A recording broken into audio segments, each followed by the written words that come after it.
Buenos días, licenciado, compañeros presentes, un gusto saludarles. Nosotros somos el grupo número 1, que les vamos a dar a conocer lo que nos dice la NIF 16, que corresponde al tema de arrendamientos. Los integrantes del grupo son Jefferson Steve Alvarado Rosales, Marily Suruy Cojón, Daily Lorena Sorcor, Ana Floridalma Itzol Chioc y su servidor Douglas David Culajay-Camey. Objetivo: asegurar que los arrendatarios y arrendadores proporcionen información relevante de forma que represente fielmente esas transacciones. Alcance: esta norma se aplicará a todos los arrendamientos, incluyendo los arrendamientos de activos de derechos de uso en un subarrendamiento, excepto en acuerdos de arrendamiento para la exploración o uso de minerales, como por ejemplo el petróleo, gas natural y los recursos no renovables, así como también activos biológicos, acuerdos de concesión de servicios y licencias de propiedad intelectual concedidas por un arrendador. Exenciones al reconocimiento. Esta norma nos menciona dos exenciones, las cuales son arrendamientos a corto plazo, que corresponden a que son menores de 12 meses, y arrendamientos en los que el activo subyacente es de bajo valor. Para el caso de los activos de bajo valor, el arrendatario puede beneficiarse del uso del activo subyacente en sí mismo o junto con otros recursos que están fácilmente disponibles para el arrendatario, y el activo subyacente no es altamente dependiente o está altamente interrelacionado con otros activos. Algunos ejemplos que podemos mencionar de activos de bajo valor pueden ser las tabletas, las computadoras personales, así como los elementos pequeños de mobiliario de oficina y teléfonos. Identificación de un arrendamiento. Para este tema se desarrollarán algunos subtemas, pero antes de esto vamos a dar una definición que nos dice: al inicio de un contrato, una entidad evaluará si el contrato es o contiene un arrendamiento. Un contrato es o contiene un arrendamiento si transmite el derecho a controlar el uso de un activo identificado por un periodo de tiempo a cambio de una contraprestación. El primer subtítulo que podemos mencionar es activo identificado. Un activo se identifica habitualmente por estar explícitamente especificado en un contrato. Lo siguiente es derechos sustantivos de sustitución. La evaluación por una entidad de si el derecho de sustitución de un proveedor es sustantivo se basa en hechos y circunstancias al inicio del contrato y excluirá la consideración de sucesos futuros que al inicio del contrato no se considera probable que ocurran. Algunos ejemplos de sucesos futuros que al inicio del contrato no se consideraría probable que ocurran y por ello deben excluirse de la evaluación se incluyen, como podemos mencionar, un acuerdo por un cliente futuro de pagar un precio por uso del activo superior del mercado y la introducción de nueva tecnología que no está sustancialmente desarrollada al inicio del contrato, así como también una diferencia sustancial entre el uso del activo por el cliente o el rendimiento del activo y el uso o rendimiento considerado probable al inicio del contrato. Partes de los activos. Una parte de la capacidad de un activo es un activo identificable si es físicamente distinto. Por ejemplo, un piso de un edificio. Derechos a obtener beneficios económicos del uso. Al evaluar el derecho a obtener sustancialmente todos los beneficios económicos del uso de un activo, una entidad considerará los beneficios económicos que proceden del uso del activo, dentro del alcance delimitado por el derecho de un cliente a usar el activo.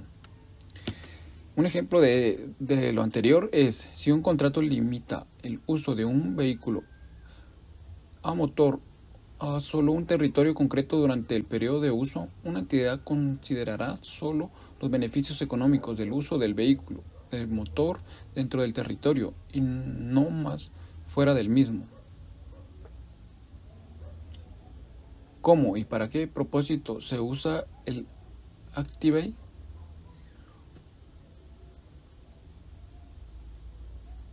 Un cliente tiene el derecho a decidir cómo y para qué propósito se usa el activo. Si dentro del alcance de su derecho definido en el contrato puede cambiar el cómo y para qué propósito se usa el activo a lo largo de todo el periodo de uso.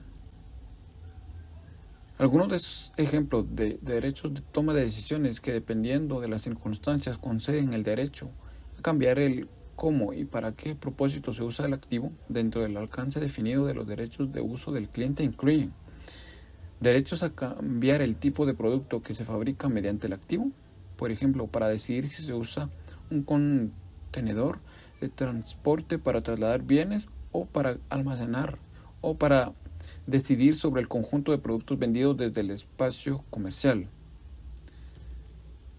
Derechos protectores.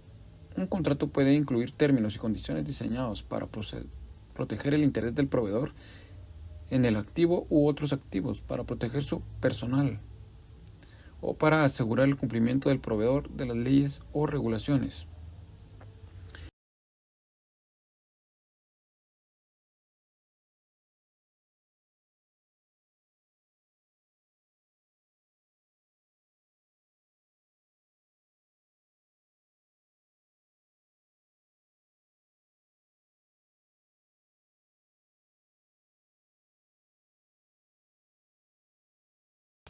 Componentes separados de un contrato. El derecho de usar un activo subyacente es un componente del arrendamiento separado si el arrendatario puede beneficiarse del uso del activo subyacente por sí mismo o junto con otros recursos que están fácilmente disponibles para el arrendatario, y si el activo subyacente no es altamente dependiente ni está altamente interrelacionado con otros activos subyacentes en el contrato. Por ejemplo, el hecho de que un arrendatario pueda decidir no arrendar el activo subyacente sin afectar significativamente sus derechos a usar otros activos subyacentes en el contrato puede indicar que el activo subyacente no es altamente dependiente o no está altamente interrelacionado con los otros activos subyacentes. Licenciado, compañeros, mi nombre es Jefferson Esteve Alvarado Rosales y les voy a hablar sobre el arrendatario. Para un contrato que contiene un componente de arrendamiento y uno o más componentes adicionales de arrendamiento u otros que no son de arrendamiento, un arrendatario distribuirá la contraprestación del contrato a cada componente del arrendamiento sobre la base del precio relativo independiente del componente del arrendamiento y del precio agregado independiente de los componentes que no son arrendamiento. El precio relativo independiente de los componentes de arrendamiento y de los que no son de arrendamiento se determinará sobre la base del precio que el arrendador o un proveedor similar cargaría de forma separada a una entidad por ese componente o por uno similar. Si no existe un precio observable independiente fácilmente disponible, el arrendatario estimará el precio independiente, maximizando el uso de la información observable. Como una solución práctica, un arrendatario puede elegir por clase de activo financiero o subyacente, no separar los componentes que no son de arrendamiento de los componentes de arrendamiento y en su lugar contabilizará cada componente de arrendamiento y cualquier componente asociado que no sea de arrendamiento como si se tratase de un componente de arrendamiento único. Arrendador. Para un contrato que contiene un componente de arrendamiento y uno o más componentes adicionales de arrendamiento o que no son de arrendamiento, un arrendador distribuirá la contraprestación del contrato aplicando los párrafos 73 al 90 de la NIF 15, la cual trata de los ingresos de actividades ordinarias procedentes de contratos con clientes. Y en estos párrafos mencionan la asignación de un precio a las transacciones que se vayan a realizar. Plazo del arrendamiento. Una entidad determinará el plazo del arrendamiento como el periodo no cancelable de un arrendamiento, junto con, inciso A, los periodos cubiertos por una opción de ampliar el arrendamiento si el arrendatario va a ejercer con razonable certeza esa opción. Por ejemplo, un contrato vence el 31 de diciembre de 2021 con opción de ampliar el arrendamiento al 31 de diciembre de 2022. Inciso B. Los periodos cubiertos por una opción para terminar el arrendamiento si el arrendatario no va a ejercer con razonable certeza esa opción. Por ejemplo, un contrato vence el 31 de diciembre del 2022 con opción a terminarlo antes del vencimiento. Al evaluar si un arrendatario va a ejercer con razonable certeza una opción de ampliar un arrendamiento o no va a ejercer una opción de terminar un arrendamiento, una entidad considerará todos los hechos y circunstancias relevantes que creen un incentivo económico para que el arrendatario ejerza la opción de ampliar el arrendamiento o bien no ejerza la opción de terminar el arrendamiento. Reconocimiento. En la fecha de comienzo, un arrendatario reconocerá un activo por derecho de uso y un pasivo por arrendamiento.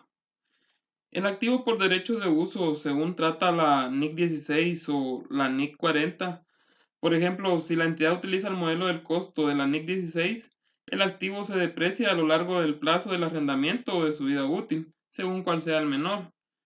Y el pasivo por arrendamiento se mide al valor actual de los pagos por arrendamiento. Medición inicial. La medición inicial del activo por derecho de uso se realizará en la fecha de comienzo y un arrendatario medirá un activo por derecho de uso al costo. El costo del activo por derecho de uso comprenderá, inciso A, el importe de la medición inicial del pasivo por arrendamiento, como se describe en el párrafo 26, el cual nos dice que el arrendatario medirá el pasivo por arrendamiento desde el comienzo al valor presente de los pagos que no se haya realizado en esa fecha. Inciso B. Los pagos por arrendamiento realizados antes o a partir de la fecha de comienzo, menos los incentivos de arrendamiento recibidos. Inciso C. Los costos directos iniciales incurridos por el arrendatario. Y, inciso D. Una estimación de los costos a incurrir por el arrendatario al desmantelar y eliminar el activo subyacente, restaurando el lugar en el que está ubicado o restaurar el activo subyacente a la condición requerida por los términos y condiciones del arrendamiento, a menos que se incurra en esos costos para producir inventarios. El arrendatario incurre en obligaciones a consecuencia de estos costos, ya sea en la fecha de comienzo o como una consecuencia de haber usado el activo subyacente durante un periodo concreto. Los costos de los cuales habla el inciso D se reconocerán como parte del costo del activo por derecho de uso cuando incurre en una obligación a consecuencia de estos costos.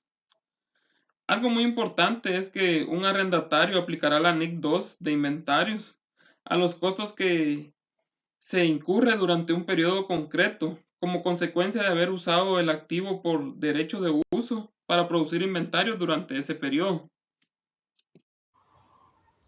Mi nombre es Marilis Uruy. Continuando con la exposición, tenemos el tema de medición inicial del pasivo por arrendamiento. La NIF en el párrafo 26 nos indica de que en la fecha de comienzo el arrendatario valorará el pasivo por arrendamiento al valor actual de los pagos por arrendamiento que no estén abonados en esa fecha. Es decir, que los pagos por arrendamiento se descontarán utilizando el tipo de interés implícito en el arrendamiento, si ese tipo puede determinarse fácilmente. Si no se puede determinar fácilmente, el arrendatario utilizará el tipo de interés incremental del endeudamiento del arrendatario. En la fecha de comienzo, los pagos por arrendamiento incluidos en la valoración del pasivo por arrendamiento comprenderán los siguientes pagos por el derecho del uso del activo subyacente durante el plazo del arrendamiento que no hayan sido abonados en dicha fecha. Inciso A, los pagos fijos, menos los incentivos de arrendamiento a cobrar. Inciso B, los pagos por arrendamiento variables que dependan de un índice o un tipo inicialmente valorados con arreglo al índice o un tipo en la fecha de comienzo. Por ejemplo, los pagos vinculados a un índice de precios de consumo o los pagos que varíen como consecuencia de cambios en los precios de alquiler del mercado. Inciso C. Los importes que se espera que abone el arrendatario en concepto de garantías del valor residual. Inciso D. El precio de ejercicio de una opción de compra, si el arrendatario tiene la certeza razonable que ejercerá esa opción. Inciso E. Los pagos de penalizaciones por rescisión del arrendamiento, si el plazo del arrendamiento refleja el ejercicio por el arrendatario de la opción de rescindir el arrendamiento. Medición posterior del activo por derecho de uso. La NIF nos indica que después de la fecha de comienzo, el arrendatario valorará el activo por derecho de uso aplicando un modelo de costo, salvo si aplica uno de los modelos de valorización descritos en los párrafos 34 y 35. Modelo del costo. La NIF en el párrafo 30 nos indica que para poder aplicar un modelo del costo, un arrendatario medirá un activo por derecho de uso al costo, menos la depreciación acumulada, las pérdidas acumuladas por deterioro del valor y ajustado por cualquier nueva medición del pasivo por arrendamiento. Otros modelos de medición. En este caso, si un arrendatario aplica el modelo del valor razonable de la NIF 40, que se trata de las propiedades de inversión, el arrendatario también aplicará ese modelo del valor razonable a los activos por derecho del uso que cumplan la definición de la propiedad de inversión, es decir, que de la NIF 40. En otro caso, si el derecho de uso de los activos se relaciona con una clase de propiedades, planta y equipo, a la que el arrendatario aplica el modelo de revaluación, este podría optar por utilizar ese modelo para todos los activos por derecho de uso de activos relacionados con esa clase de propiedad, planta y equipo.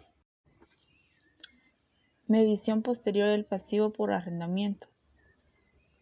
En el párrafo 36 nos habla de que después de la fecha de comienzo, el arrendatario valorará el pasivo por arrendamiento como lo indica a continuación. Inciso A. Incrementando el importe en libros a fin de reflejar los intereses sobre el pasivo por arrendamiento. Inciso B. Reduciendo el importe en libros para reflejar los pagos por arrendamiento efectuados. Inciso C.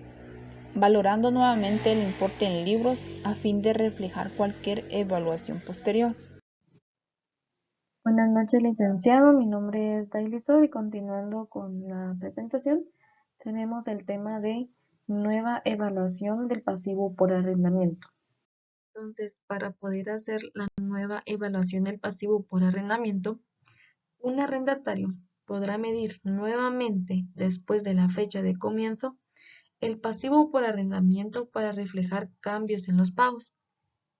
Entonces, se va a poder hacer esto utilizando una tasa modificada cuando se produce un cambio en el plazo del arrendamiento, tal como se describe en los párrafos 20 y 21 de la NIF 16, y cuando se produce un cambio en la evaluación de una opción para comprar el activo subyacente, que entra en contexto de una opción de compra.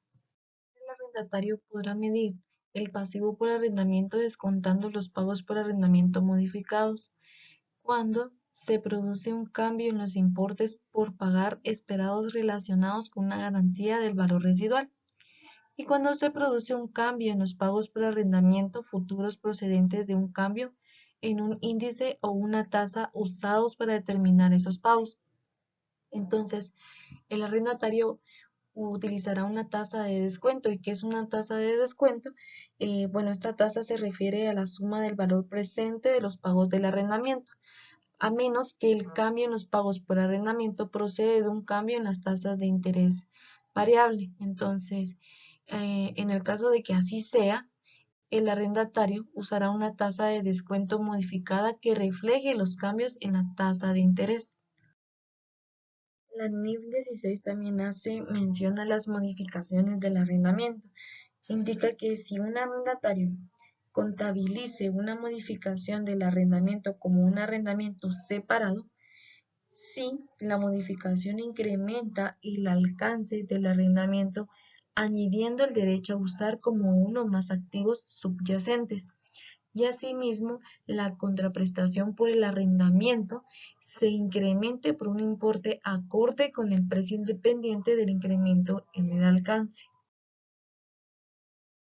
También, si en una modificación del arrendamiento no se haya contabilizado como un arrendamiento separado, el arrendatario podrá contabilizar la nueva medición del pasivo por arrendamiento, disminuyendo el importe en libros del activo por derecho de uso para reflejar la terminación total o parcial del arrendamiento, y va a reconocer en el estado de resultados del periodo las ganancias o pérdidas relacionadas con la terminación del contrato, y haciendo el correspondiente ajuste al activo por derecho de uso para todas las demás modificaciones.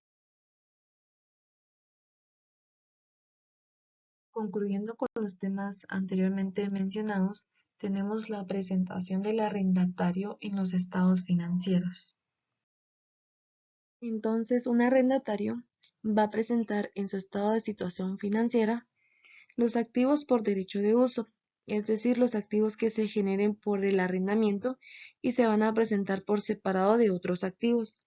Y los pasivos por arrendamiento también se tendrán que presentar por separado de otros pasivos. En el estado de resultados se van a mostrar los gastos por intereses por el pasivo por arrendamientos, por separado del cargo por depreciación, del activo por derecho de uso. Y en el estado de flujo de efectivo, los pagos de efectivo del principal, o sea, del capital financiado, en el arrendamiento se van a presentar en actividades de financiación, y los pagos de efectivo de intereses se van a presentar de acuerdo con la NIC 7. Y en actividades de operación se tiene que presentar los pagos por arrendamiento a corto plazo, los pagos por arrendamiento de activos de bajo valor y los pagos por arrendamiento variable. Licenciado, compañeros, es un gusto saludarlos. Siguiendo con el tema, en la sección de información a revelar, en esta parte nos indica que es importante relevar información en las notas junto con la información proporcionada en los estados de situación financiera, resultado del periodo y el estado de flujo de efectivo.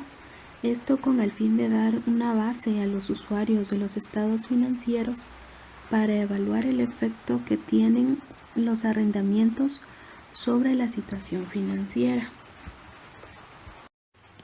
Un arrendatario revelará los siguientes importes para el periodo sobre el que está informando: los cargos por depreciación de los activos por derecho de uso por clase de activos subyacentes, los gastos por intereses por los pasivos por arrendamiento, el gasto relacionado con arrendamientos a corto plazo.